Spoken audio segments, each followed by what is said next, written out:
Hello guys, welcome to MK port room. இந்த question government எக்ஸாமில் கேட்டிருக்காங்க. ஸோ இந்த கொஷினை எப்படி சால்வ் பண்ணுறதுன்னு நம்ம இப்போ பார்க்கலாம்.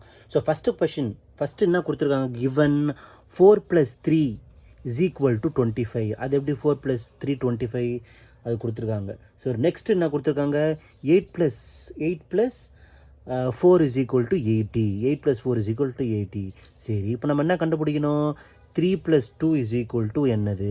ஓகே, ஸோ இந்த ப்ராசஸ் எப்படி நடக்குது? 4 + 3 = 25ன்னு எப்படி சொல்கிறீங்கன்னு பார்த்தாக்கா, இதை எடுத்து ப்ளஸ் பண்ணி வைப்போம். 7 டேபிளில் 25 வருமா? வராது.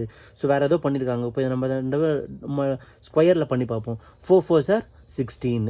Next 3 3s are 9. ஓகேவா? அப்போது அது என்ன வருது, 25.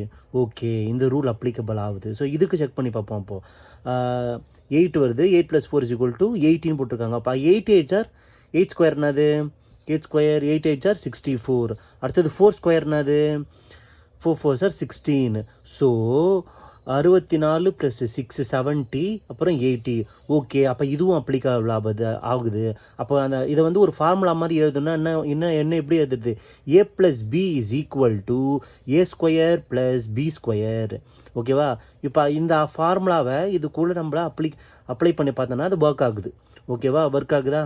ஸோ இதை நம்ம எப்படி எழுதுகிறோன்னா, a + b = 3 + 2. அப்போ a² + b² = 3 ஸ்கொயர் 9, 2 ஸ்கொயர் 4. அப்போ = 9 + 4 = 13. அப்போ சி தான் கரெக்ட் ஆன்சர். ஆப்ஷன் சி தான் கரெக்ட் ஆன்சர்.